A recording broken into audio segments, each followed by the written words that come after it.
Hi, and welcome back. This week, a lot of things has happened, and I hope that you guys had a fantastic week too, because I've been busy working on trying to get my youth pastor to join us. I call him my youth pastor because even though he hasn't been ordained quite yet, I'm in the process of doing that, but it comes down to his heart. He's got a heart for this. He's got a heart for the youth, and I want him here. He's got the heart of a youth pastor. He's been great talking to. I met him 2 years ago at Multnomah University, and I hope that he has taken a lot of tools with him along this journey. So I hope you guys welcome him into this if he decides to join. And I really, really appreciate all of you guys backing me in my purpose. My dream was to become a pastor and then kick out all the corruption inside the churches. I wanted pure church. I wanted a church that stood its ground on purity, stood its ground on being secure and set, and would not waver when the storm came. Unfortunately, there are pastors who didn't agree with my vision, didn't see it the same way, and, well, I got stuck. Until Pastor Stephen. Thank you so much for giving me this opportunity, man. I really appreciate it. So, today's lesson is going to be on deception. It's important that I teach you this because I'm not here to just teach you about your spirituality or your biblical knowledge. I'm here to also teach you about life skills too, because life gets harder as you get older. Life is one of those things that just throws everything at you and does not care what level you are. It also does not care what kind of skills you have. Anything tragic can happen and will happen eventually. I want to help you guys understand what's going to come and how to handle it. I want you prepared. I want my flock prepared. I want them equipped. I want them to know how to take action when times are rough. Now, this one covers deception because that's one of the key tactics that the enemy uses against us. And because we're human, believe it or not, we are susceptible to deception. Some people are more resistant than others. While others, well, they're gullible, unfortunately. No one's immune. Everybody can be deceived by somebody. And that's kind of the issue. The enemy has us fight amongst ourselves instead of fighting him. And I think that's wrong. My Father's home does not play that game. I want to neutralize all the threats amongst us humans and have us focus on the real enemy. Deception is not a game for the weak. It's a game for the strong. That's just it, okay? It's plain, it's simple as the facts. Weak-minded people do not belong fighting in a war with deception. If you are honest and you tell us that, hey, yeah, I'm not the smartest, I'm not the brightest, we'll help you. We will train your mind to see through the lies and deception that people throw at you or that the world throws at you. Okay? The enemy is everywhere, trying his best to stop us from rising up. And I want to equip all of you. You can do this. You may just not believe in yourselves, but I believe in you. So, I'll break it down for you. When it comes to deceiving people, it's a simple tactic. Once you understand it, hopefully you can recognize it and then shut it down. Deception goes after your reasoning skills. It goes after your perception and tries to kill it. So, when somebody figures out how you reason, how you think, what the thought process is like inside you. That person then tries to deceive you by making you believe it's all factual or it's all truth because it's alongside your reasoning skills. For those of us who use deductive reasoning, well, sometimes we can see through it because we're picking apart what they're saying and we're trying to figure out what they have in common with goals. We're trying to see what doesn't fit and then what does fit. This is a tactic that has been around for a long time. And I need you guys to learn how to counter it. And that's what I'm teaching you. Learn it. Study it. The art of deception is no joke. It can hurt people. It can get you to fight against your friends. It can get you to be confused. And that's what he wants. The enemy wants us to be confused and disorganized. I won't have it. Not here, not now, not ever.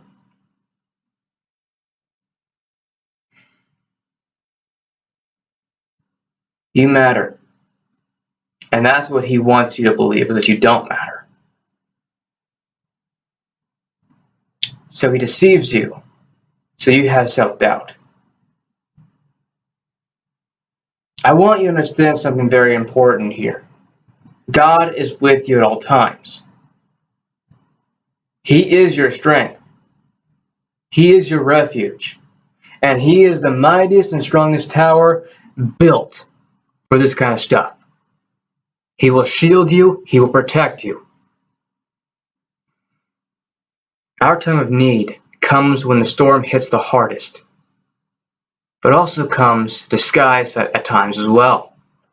You see, Christians in church are taught not to listen to the wolf or the lion because they'll lie to you, right? Because the whole ideal is that we are all sheep. What that means is that we are easy to confuse, we are easy to manipulate, and we also follow each other without context or content for that matter. We'll just follow blindly as we jump off the cliff. So, that's why there's a shepherd, to protect the stupid sheep from themselves. It's just that simple. But what we're not taught is, what if it's a bunny? A cute, furry, innocent-looking bunny. That tells us these things, that gets us to feel all warm and fuzzy inside. What happens then? Some people have learned, because they messed with the bunny, they know not to trust the bunny either. But it doesn't look that way. Why? Because the image. You get the image of the wolf, automatically says, hey, don't mess with him. Don't talk to him, don't do anything, he's going to try something, right? But then you get the rabbit, little bunny. The little cute bunny is whispering lies and deceiving you. Did you see that coming? No. Why? Because it's cute. And we're taught cute things can't be harmful. No. So, here's a different perspective for you. That wolf eats the bunny. You're safe. If you're friends with the wolf, the bunny's going to die. No more lies, no more deceit, no more deception, because you're already immune to his deception. Or at least you're used to it by now, so you get some resistance to it. But the bunny will melt your heart every time. Those little bunny eyes, the cute little nose that just keeps wiggling around, and you're going to be caught because it targets your heartstrings. So, because you can't hurt the bunny or say no or kill it, or kill the feeling that's making you have, there is something that can. The wolf. But what if that wolf isn't necessarily a wolf? In church, you have a saying, wolf in sheep's clothing. That means the wolf will pretend to be one of us. And I have found that sometimes it can be a pastor. It can be a staff member. It can be somebody in there, in the church, who wants to bring down destruction upon the church. They want to cause chaos, confusion. They want strife. But what if you made friends with a wolf? Or so it appeared. Let's say the wolf was actually a sheep in wolf's clothing. That means that a sheep got tired of being stupid. It got tired of wallowing aimlessly. It got tired of being gullible, so it decided to take on a different form. It decided to dress like a wolf, become tough, strong, self-sufficient. Okay? Now, the only problem with that is it can become too self-sufficient to where it relies upon himself, not others, and not God. But in this instance, let's say you befriended a wolf that was actually a sheep in wolf's clothing, and he's been through deception as well, has learned it, and guess what? He kills the bunny. Problem solved. You've got a friend that won't deceive you. You got a friend that looks out for you, because they can take out the enemy. This is about networking. This is about having friends. This is about being with others you can trust. The sheep has a pack. It has their own numbers. Okay, and so the enemy typically doesn't care about numbers, but he does care about who he can manipulate and how many. Okay, he's not afraid of numbers, but he will be afraid of how many the number reaches. Because if you've got a lot more, I mean a lot, of sheep in wolf's clothing who are all united with God as a united front, he messed with the wrong group. Because they'll protect the sheep. Now for me, I will give you guys a little bit of my spin on it. I have put on the wolf's clothes, and I've gone into the wolf's groups, and I have made friends. Some with wolves, but I also found other sheep in wolf's clothing. I took them, and we formed our own group. We were good friends that didn't betray each other, we had each other's back. And we always respected one another. We had a foundation, we had rules, we had principles, we had morals. And I think that's what everyone needs nowadays.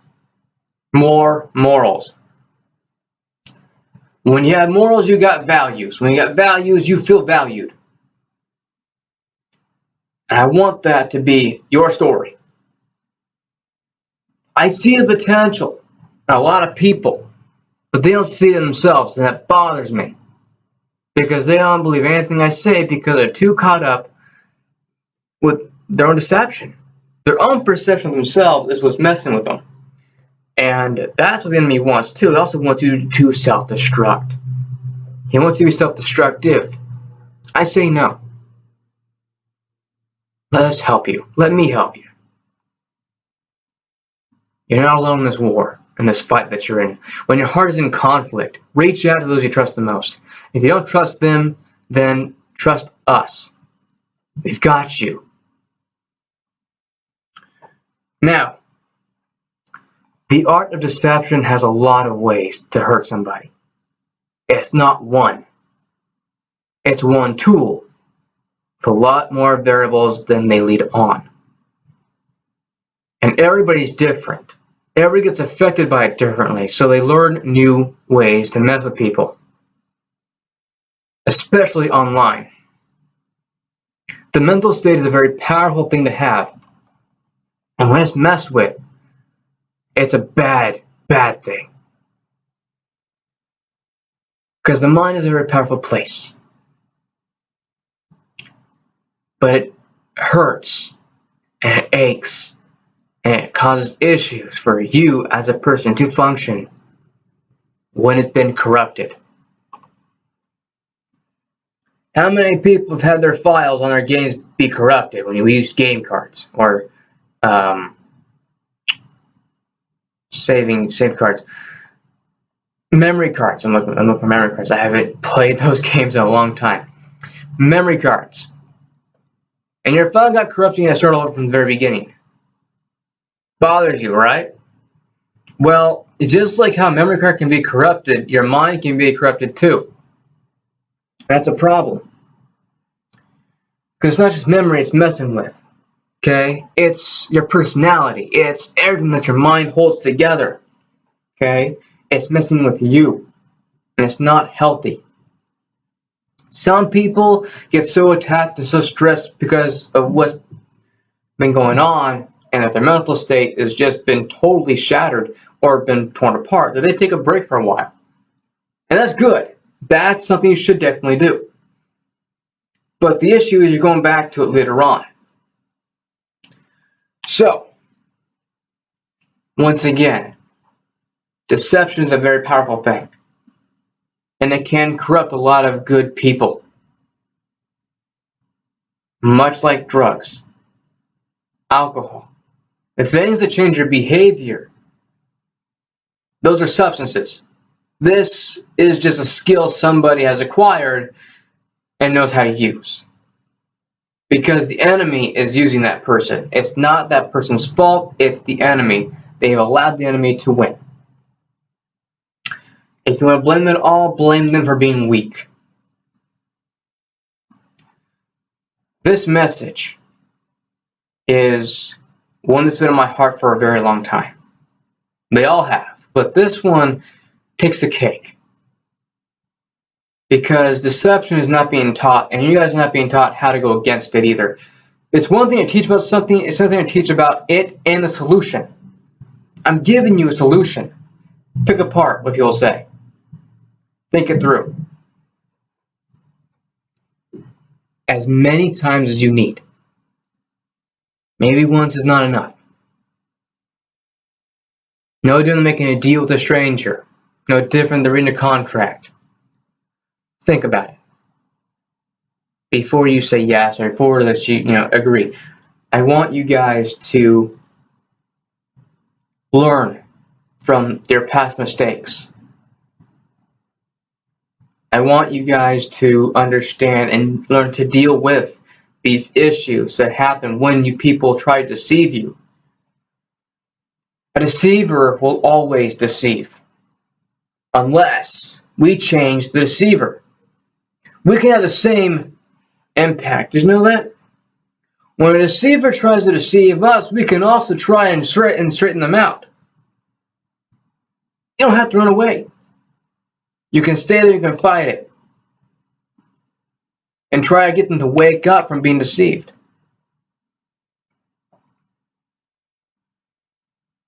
Because the Holy Spirit is within you.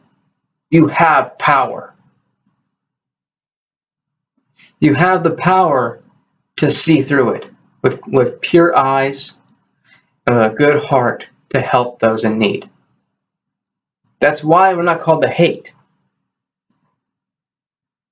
Once you understand why, you can understand how, and they can all go hand in hand. Why is what you're told, you may not understand it. But when you understand the why, then you know how to fix the issue. And people have a bigger issue on their hands because not everybody thinks the same, acts the same, and not all the same tricks work for the same person. Because we change, we grow, we mature. Some of us, anyway. So the same tricks that worked on us in our past may not work with us in the future.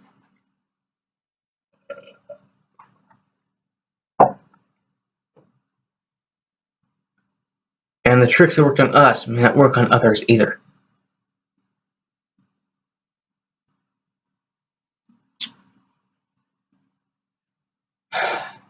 One thing I want to talk about is the time I was deceived. I let the stress get to me. And I hurt a lot of people. Because I cared about them. I know that sounds weird, but listen. When things happened and people labeled me incorrectly and they gave me a bad reputation as somebody who was a problem or just someone that wasn't supposed to be around their kids, like a bad influence, it hurt. But it was a lie, so I didn't mind it. But when I started seeing how it was affecting them and how it could affect them by hanging out with me, I pushed my friends away. I pushed all of them away. Because some of them had family. And their parents did not like me.